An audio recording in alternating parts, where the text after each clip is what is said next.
I used alcohol to block a lot of things out. Couldn't accept a lot of things, especially family. And it seemed to get me through it, but I knew in my mind that it was starting to become an addiction. After another broken relationship, split up from a family, that's when it did start to take its toll. Because I knew that that's what the problem was. Anyway, lost my job, family was gone. Who did I have? The person that never says no. Or the thing that never says no. The bottle.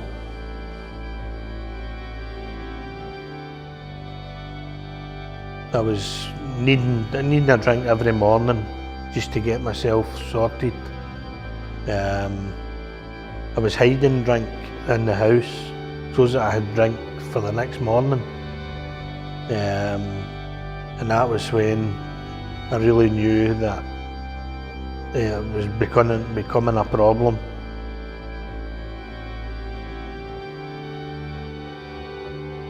I was a man that had to get into a hospital and get 16 pints of blood put in. And I remember the doctor taking me around the ward and showing me all these people, and they were all different colours. Through alcoholism, they were all different colours. You know. That big doctor was speaking to me before I went away, and he says, "Listen, Danny, if you go back out there again and lift another drink, you'll be back in here in the morning." I says to him, "No, not me here. That's me. I'm sober, you know. I'm going to stay sober." I was in there for about 2 weeks. And every year till I came out of the hospital on the way back home, I was sitting watching the telly. And none of my family's speaking to me at this time. I was sitting watching the telly and I looked at the dog. He said, "I think I'll take the dog out a walk." Went down to the corner, went into all sales, got a carry out, went up the park and sat. And the following day I was back in that hospital through alcoholism.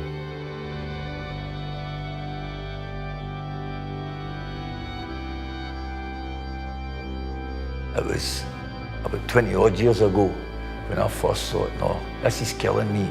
I cannot take this anymore. And it was killing me, totally killing me. It took away everything that I ever loved, everything I ever cared for. Took it away, the demon drink. To me, there was no way out to actually get recovered. I didn't even know about this place at all. Definitely wanted to get rid of alcohol and get back to a normal life because mentally I wasn't coping with it in the end. And I knew I had a problem, but I was just basically denying it all the time, you know. I knew if I hadn't stopped drinking, at the end, I was going to die, like some of my friends have done. And I've seen people, when what I can do was, on my own, I was down and out, I was basically finished.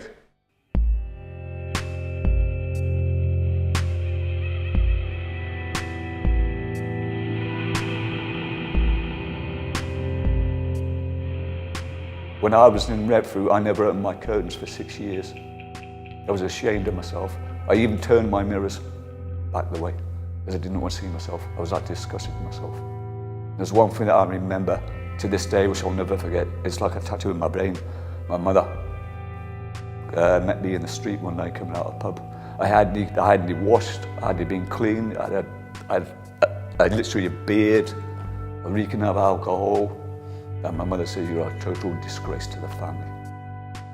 Get your life sorted." I never saw my mother for months after that. That was the hardest and worst thing I ever went through. One time I came home, my daughter opened the front door to the flat. My mother and my father packed a suitcase. They didn't even want me coming to the flat. I just picked the suitcase up, turned around, walked out the close, and I went back to Germany for another nine years. I knew that I had hit rock bottom. I was coming from house to house, hanging about with all the old alkies, and I just lost her. Didn't care. In my mind I thought, if I go, who would miss me? Who would care? I'll care up. Who cares?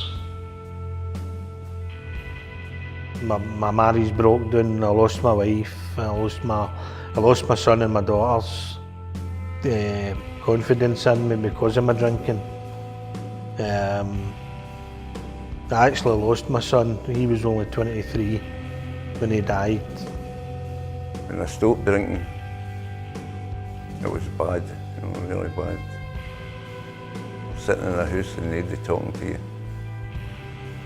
And my daughter tailed me down to an AA meeting on a Saturday night. Because she knew if I would have went down, I wouldn't have went in. And I went into that meeting, and I was sitting, and I was rattled, I was shaking. All I wanted was a drink, but I knew I had to put the effort into this, because I wouldn't take drink again. Sat at that meeting on a Saturday night. When I got through the Saturday night, I felt no bad, I knew I had to go and get treatment somewhere else. So I came away up to Dykebar. I got taken into Dykebar, and I stuck that out, for 3 months. And it got me better, I've got to say Dykebar is one of my places that I go to recovery. The reason I wanted to stop drinking seriously was, and I've never told him this before in my life, one of my best pals had been sitting next to me, and unknown to me had said to see me. And I had went in a bender on him for about 3.5 months solid. And I remember the paramedics coming to take him away. I thought he just took all the alcohol. But he told me the night before that he'd slipped and fell in a bit of glass, and it poisoned him. And when the paramedics took him away, I got up, he had a unit in his room with a mirror in it, and I looked in it and I didn't see the same person. It was upwards 6 years ago. I was a wreck. I seen somebody else, I seen an alcoholic. And I thought, I need to do something in my life here, because the bottle's going to beat me. Got an appointment with the APC at Dykebar Hospital. And I remember the first time that I went in the front doors, and I looked round about me. And at this point I was still in denial. And I seen everybody sitting in there, and I thought, I'm the one of them. So I actually went to see my doctor, and my doctor told me straight that if I didn't take the chance to come up to Dykebar Hospital and get sorted, there was nothing he could do for me. So I took the chance and come up, and it took me a couple of weeks. I actually was referred to the hospital first, but I didn't think I was ready for it. So I was actually quite apprehensive about it, because the actual hospital got a bad name for itself, but it wasn't the hospital, it was just people, saying, about attending Dykebar.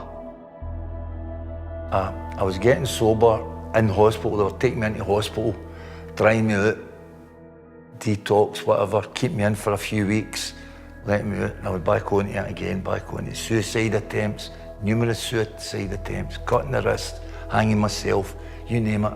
I tried them all, done them all, but just by luck that I came out the other end. So I was drinking and drinking and drinking. And it was my own doctor I went down to him, that's what it was. I went down to see him, and he says to me to sit in the waiting room. And I sat in the waiting room, and then a taxi, what do you call it? An ambulance arrived. My 2 doctors sectioned me into Dykebar. So I began to drink Friday to Monday. I would wake up on the Tuesday and these feelings would still be with me. And then I began to drink on Tuesday. This was over a gradual length of time. Then before I knew it, I was drinking every day of the week. There were no intervals. And I was drinking, then I was getting sacked from my job, and I was steadily going downhill. And I could see it happening, but I didn't want to stop because I didn't feel I had a problem. I think I could still not control it. And then it was just getting worse. The panic attacks and the anxiety levels were sort of kind of really getting worse and worse. I wasn't eating. My mother and father died. So I was being my lonesome. And I lost my job again through alcohol. I was at the post office, and I wake up early, obviously, so you couldn't get up. And then after that, it was just a gradual deterioration in my whole lifestyle, my whole physical, total. Friendships lost, family lost, everything lost. And it was just me and my drink. That was what became the most important aspect of my life. It's all I could think about for 24 hours a day, 7 days a week, was alcohol. That came first. Nothing else mattered. Alcohol. And then I knew what was happening. I knew I was in trouble, and I still couldn't stop. I still couldn't see a way that I could live without alcohol. But then things sort of kind of really were getting bad. I was just drinking with anybody and tapping anybody, and I couldn't get any lower. And I decided, this isn't me. I was a decent person. I was like a normal. I was just an ordinary guy who just lost his way, and just this drug alcohol got a grip of him. And I decided I've got to try and stop, because I'll not see, I'll be dead. I done the programme, done the detox, and I fooled myself. I walked away after 26 days. When I was on the bus coming back down the road, I thought I was cured. But if you're an alcoholic, you'll know what I'm talking about here. You get a monkey in the back. I had one, and I was battling with my demons. Demons being, just go back to it. That wee voice there, that voice. Man will be alright, man will be fine. And I did there. I just could not overpower that voice. And as soon as I took that air drink, that was me. But I swear ban again for another 1.5 years, constant. I mean, I'd been in the hospital with seizures in that period of time. I tried to come off alcohol too quick. Tried to detox myself. And I would say that I could have died through it. But anyway, I was admitted to the REH, and I was in for 2.5 days, and the demons were still there. And what I done was, when I was hooked up, drips, and needle in the back of the horn. thought I was flying. My mate had planked my clothes in the toilet in the ward, and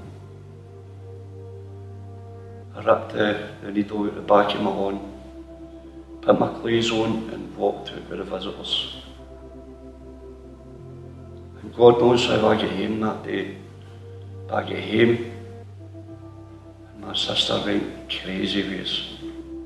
She says, Rob, how did you get home?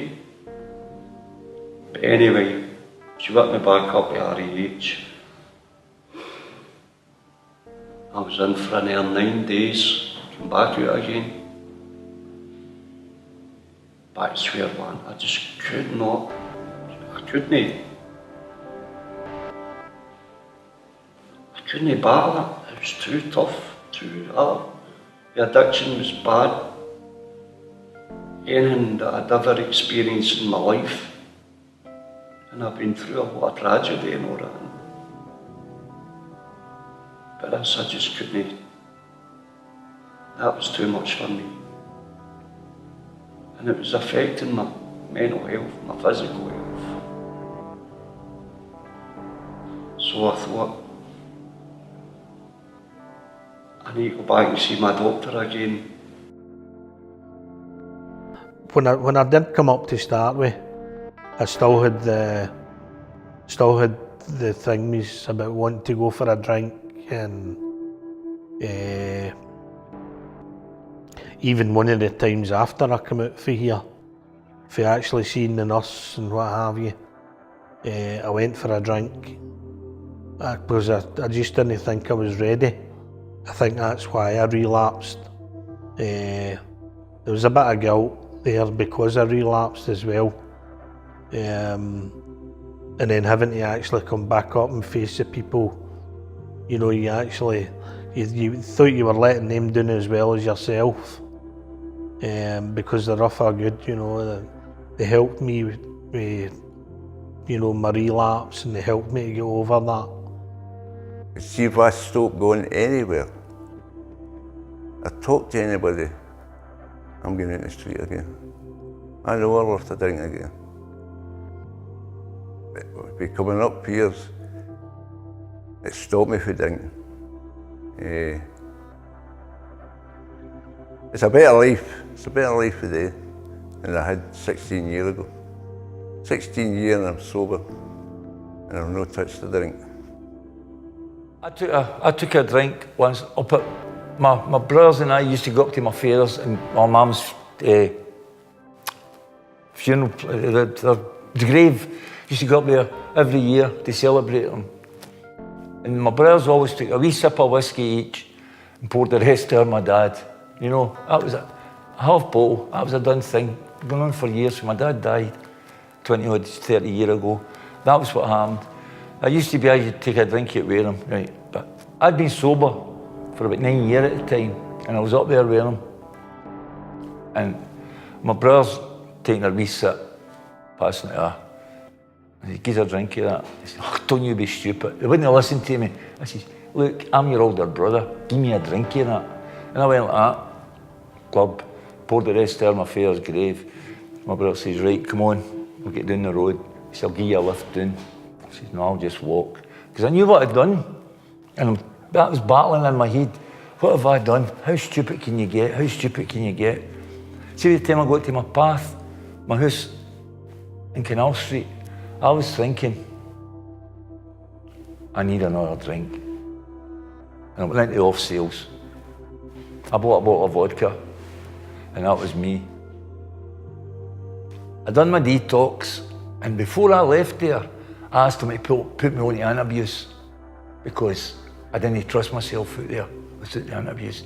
And I'd been in interviews in the past, drunk on top of it. If anybody's listening to this, don't do it. It's a mug's game. You can't do it. I was ill. I nearly died of a heart attack because I drunk on top of it, right? So it's a mug's game. If anybody says to you, "Oh, I drunk on top of it," no, they're liars. They're liars. Because their hospital records would prove that nobody, no way. You're lucky if you come out at the other end.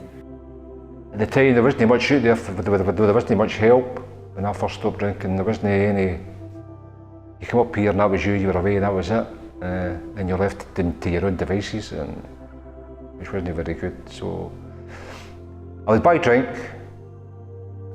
and I would watch it. I would sit on the table and I'd watch it, and I would look at it, and I would have a conversation with myself where I would say, if I drink that, it's not going to make me any better. It's going to make me worse. It's going to make me want more drink, and the downward spiral will just continue again. And I might not have another recovery in me if I did it. I said, so is it worth it? And I was weighing up the pros and cons. And the pros were just says, nah, I'm not touching it. Towards the end of my first detox, I didn't want to come back into society because I was scared of what was ahead of me. And then, so when I left the unit, I was quite happy to actually come back here because this was like a godsend. You know, I knew I had somewhere to go. I was focused. I was on anti-abuse. Yeah. But as I say, I was at a young age, and you know, the doctors say you couldn't drink, and I was that sort of attitude. Well, you know, I'm only what was 36, 37-year-old. You know, I'm not going to start drinking at that age. So eventually, I stopped taking the tablets, and then I was on a spiral again, basically. I wasn't in the right mindset, I knew that. But I'd stayed sober for quite a while, and then whatever happened in my life, I just sort of, I had that wee chap on the shoulder saying, come on, Mike, you've been sober this long, you're entitled to a wee drink. I had the good guy on that shoulder saying, no, Mike, don't do it, you've achieved so much in your life, you don't waste it. But at the end of the day, he won. So I said, oh, I'll just 2 or 3 pints, 4 pints, I'll walk out the pub and that'll be me. That was okay for maybe 4.5, 5 weeks, and then the 3 or 4 pints went to 5 pints, then it went to 6 pints, and by that time, the money was getting low. I knew that I couldn't stop. So it's got to that stage where, you know, I was waking up in the morning. First, as soon as I opened my eyes, I'd take the big can of lager or a can of cider on my bed. And that's the first thing I went to. I didn't even have to open my eyes because I knew exactly where it was. And I'll take that first half a can, and I'll struggle with the dry bulk and everything else. But once I got that first half a can inside me, I was good to go again. And then it was just a non-stop spiral of not goodness. It was horrible. It got me again. I couldn't function as a normal human being. Alcohol took over my thinking, my way of life. It devastated my family. I'd actually been drinking most of my days. So, and it's, even to this day, it's still there, it's still in my mind, alcohol. It will never go away from me. You know, as I say, you can't get away from it. It's being posted through your door. You're walking past pubs. You know, there's people outside drinking. It's just, you've got to actually cope with that mechanism. It's never ever going to go away for you. You've got to think of a plan in your mind and keep to that mindset that you can't drink. But it's a long time up the road. You can't just do it overnight. It takes time and patience. When I eventually seen my GP again and got back into treatment, it was the best. It was like all my birthdays come at once, because I knew what was coming before me, and I knew I had to get sober. I used to sit, when I was on the drink, me and the Doug would go up the public part and sit and drink. Nobody dug me. And it was that bad. There was a big tree in the park, in the middle of the park. We used to sit under it all the time. And that's the tree I was going to hang myself with. That's the thoughts I had in my head. My life's finished, because nobody wants to know me. Every door's shut. And when I went away up one day to do that, and they cut the tree down. So I think somebody was telling me something, you know. Get yourself sober. Get yourself into the hospital, whatever it is. Stop taking the drinks. I don't need drink today. I've got a good social life today. I've got a lot of good friends today. Friends that didn't want to talk to me when I was drunk, when I was going about the streets begging money off people, you know. I was stopped for about 3 weeks, and I would feel great, and I would go back out and drink again, thinking I would I was sort of can I be okay, because I never knew about addiction, I never knew how it worked, I never knew any idea about it at all. I just didn't know how it worked. Addiction was for other people. I wasn't addicted or something. You know, I didn't see it as I knew I was an alcoholic, but I didn't know it was an addiction. I didn't see it as an addiction, if you know what I mean, if I can put it that way. And it's only and later, when I found out, you find out about it, and it is an addiction. That's what it all came together, and that's when I sort of realised that if I can take a step back, I knew I couldn't do it myself, and after when my parents died and my father died and I was left alone, I'd made a decision then that I'm going to the doctors, and I said, "Doctor, I need help." And he sent me up here. They referred me up here. This was 17 years ago. And I'd never heard of this place. Obviously I'd heard of the hospital, but I'd never heard of the alcohol problems going to the APC or nothing like that. And when he sent me up here, it changed my life completely. Day one, I was doing what I was told. Going to classes, I stayed for everything, and the soberer I got, and the help I got was really, and the support was tremendous. That it encouraged me. The more I was becoming sober, the more the head would start to clear, and life began to have a meaning again, instead of the desperate, miserable existence that a drunk alcoholic, that person, myself, was living. Because it's two different people. It was a new start, and the road to recovery was in that way. It started the first day I come up here. They say that you get worse before you get better. It's true. That is very true. But if you can handle detox, you can handle life in a sober way. I've gained, in the past 6.5 years, trust in people. I know people take that for granted, but I don't. That's special to me, because when you're an alcoholic, people don't want to know you.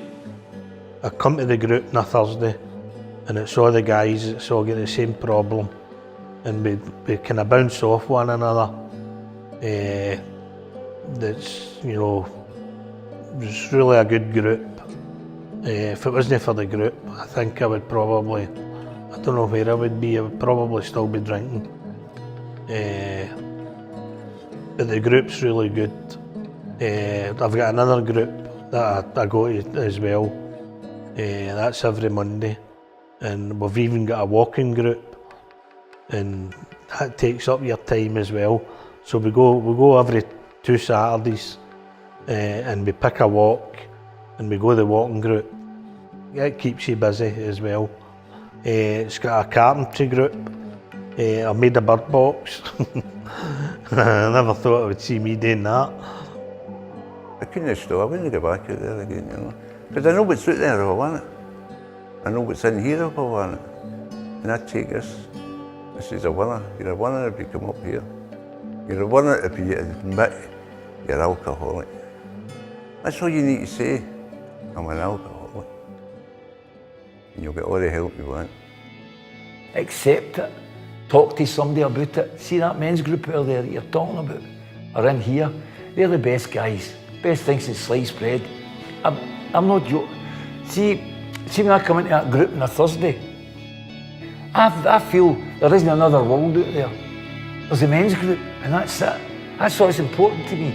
If one of you guys want to talk about someone else, I'll talk about them, but at the same time I think, this is your group, you know, and that's what it's all about. That's what we need to get across. To other people see that there's life after drink. I've got used to going out and meeting people and doing things and being active. That's the best present you could ever have. You can't sit indoors, you need to get out and communicate like this. I was asked to get involved in other things, like started up with the recovery cafe, tried that, I've volunteered for that. I thought I could maybe try and put a wee bit back for what I've not been given, the support I've been given. I'll try and help so people like myself. Then when I done that, it was sort of kind of enjoyed it, and it's helped me. It's got me up out of my bed during the week and just gave me, it's like a, even though it's volunteering, it's like a job. It's given me a sort of structure. You've got up, you do this, you do that, you do that. You get home, then you've got a sort of kind of certain responsibilities again. Like, people are relying on you.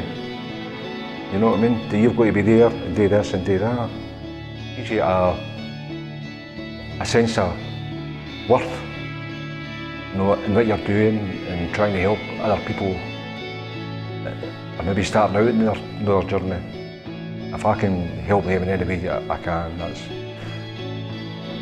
all good and well. I'll tell you, see if I've got anything that's bothering me. I can go and see any one of them. Any question that's rattling about my head that I can't understand or answer myself, these guys are there for me. And that's precious to me. Because if you've got friends that are recovering alcoholics, then they've got the perfect understanding of what you've been through. And the feeling's mutual as well. These guys sometimes are the same. And that's why they all operate. And it makes it a strong, solid group.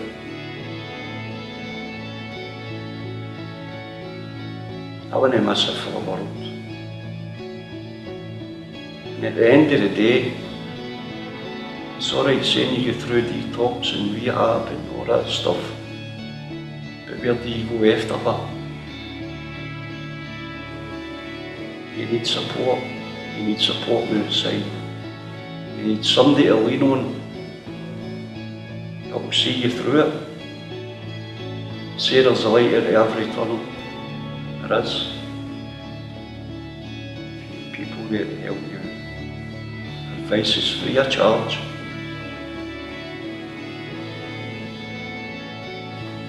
And they've been an inspiration.